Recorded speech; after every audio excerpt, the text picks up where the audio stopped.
Good evening, comrades and friends. At first, I think someone should comment on the fact that we had just a incredible Workers' World Party conference last weekend.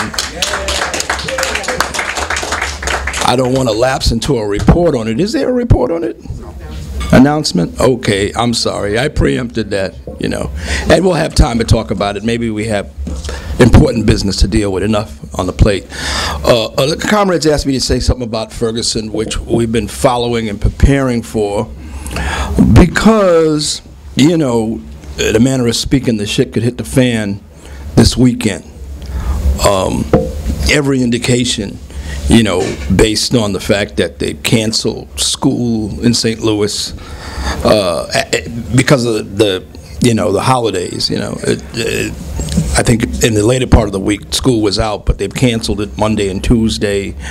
You know, all the police departments have been getting alerts. We've got different indications from Boston to Baltimore to St. Louis that of late, you know, and of course the bourgeois press is covering it, and they're saying that the announcement is imminent, and you know that there was even some talk.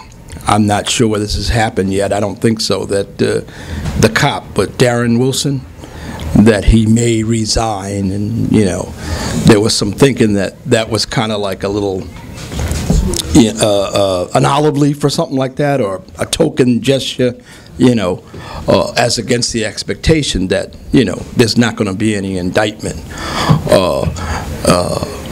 What we could be looking at, and this is tentative, this is not a fact yet, bear that in mind, but what we could be looking at is an announcement of the decision sometime this weekend, which would mean that the response protests, for the most part, I mean, there could be spontaneous responses that are not waiting for some signal or are not organized on social media, but the response protests would be on Monday.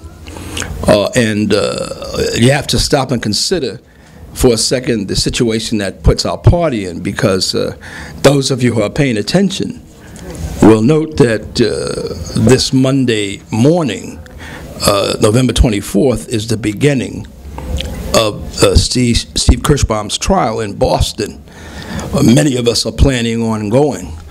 We're mobilizing on so many levels as you know, as much as we can. And so we will be in a situation, at least in this part of the country, where we're both trying to mobilize for his trial and for the school bus drivers union, and for all that might evolve into potential of a big strike in a few months.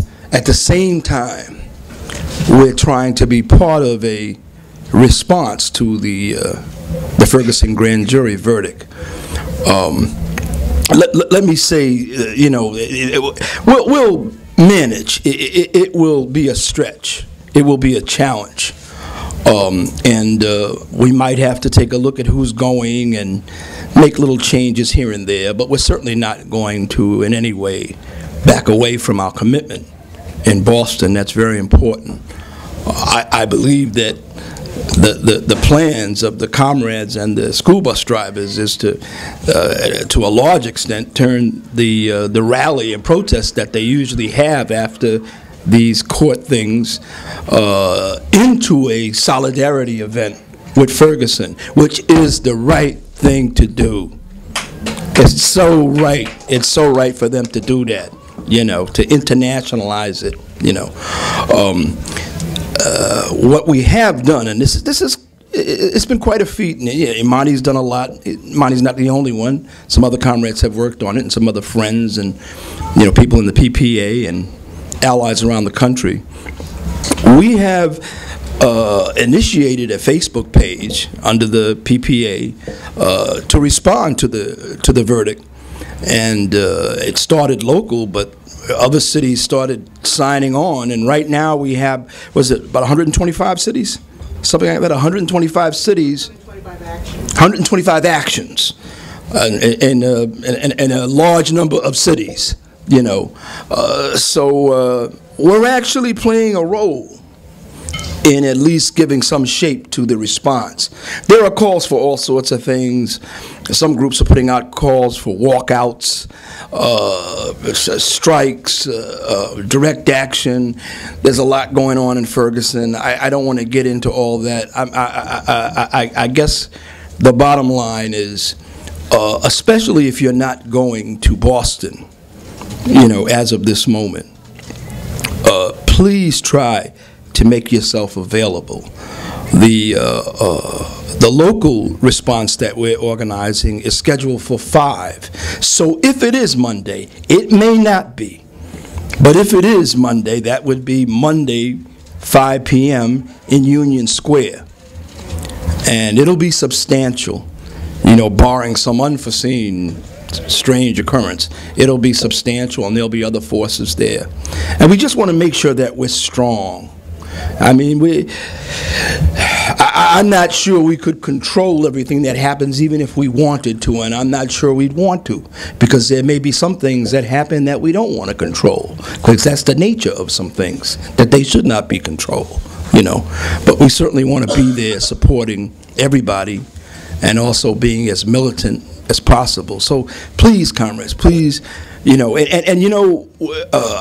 don't know whether we have anything that we can activate, whether it's calls or whether people should just monitor social media or whether the LCC will send out something. I'm sure the comrades will figure this out. Some of us will be talking about this over the next 48 hours and updating each other on information.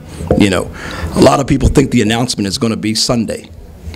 A lot of people think the decision's already been made, and we're sort of in some little area between now and when it's publicly announced, so that the state can get its act together. Let me just end by making a comment about the state.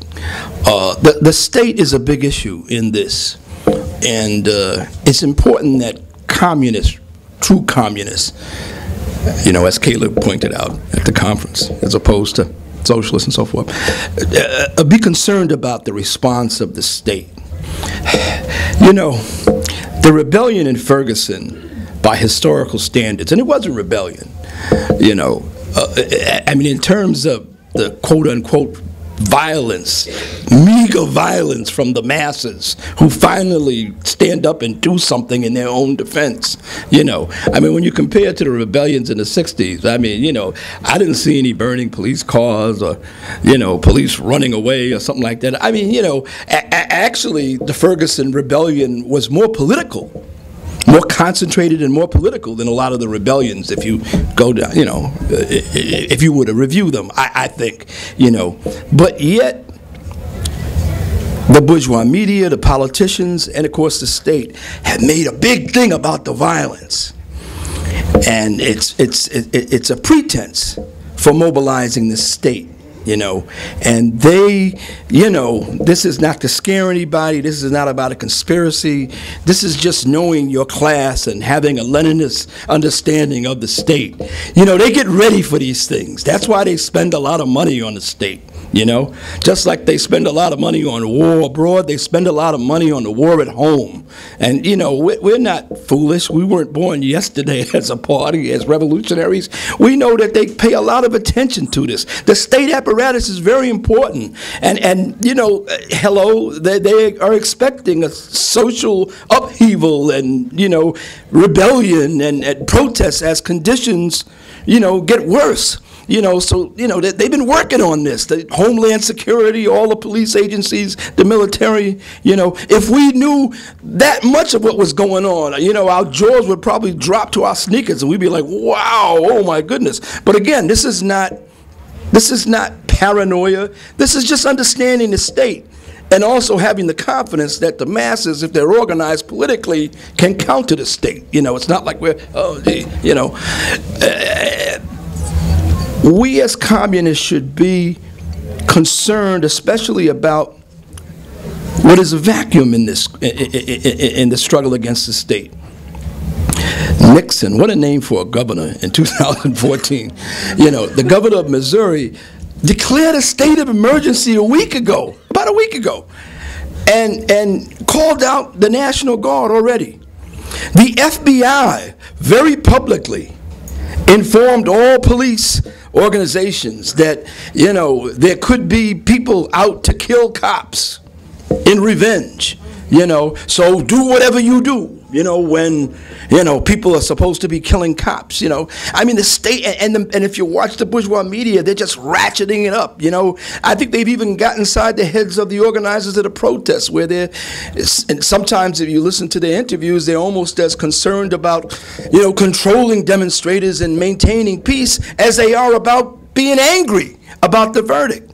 You know, I don't know whether how this will all play out, and I'm sure there'll be a lot of interesting and perhaps tremendous things that go on in a good way, in a struggle way. But we, in addition to that, and we'll be a part of it, and that's good. Had we not done some things, had we not moved swiftly, we'd feel more marginalized, and we're not. But we should pay careful attention to what the state does, and also to polemicizing against it, propagandizing against it. I mean, you know, the state of emergency is the war on black and brown youth. What is all this fear-mongering? I mean, we're supposed to forget what happened in August, you know, when they declared martial law in large parts of St. Louis and surrounded unarmed demonstrators with guns and machine guns pointing at that, and they were supposed to also be fearful now? This is, oh, fear, fear. What's going to happen? Oh, my goodness. And they got cops, more cops. They're dragging cops out of the gutter somewhere and putting them on TV and talking about, yes, we're prepared, you know, and oh, this is going to be, and oh, I've gotten death threats, and so-and-so has gotten death threats, and we're ready. And then, you know, the story's not told. There was a lot of violence and blah, blah, blah, blah, bullshit, bullshit, bullshit, you know. So it's up to us as communists not to lose our understanding of the state, both with respect to the struggle against the workers and the struggle against the oppressed, where it's even sharper, predictably sharper. And to find a way to respond, even where others, for whatever reason, feel that they can't respond. I've seen no press conference, no demonstration organized against the mobilization of the state, saying, what is this about? This is an attack on the black community, all of this state of emergency, FBI, militarization, justification crap. No one's done that. It's all kind of been defensive and a little critical. I mean, I'll tell you how heavy it is. The outgoing Attorney General, what's his name? You know, Holder. Holder is like, why are they doing this? Publicly, he's like, why is Governor Nixon declaring a state of emergency and calling out the National Guard? You know, it shows you that even in the bourgeoisie, the national question is a contradiction that creates divisions. I mean, eventually they're all pretty much on the same class page, but it shows you how deep this is. Anyway, enough said.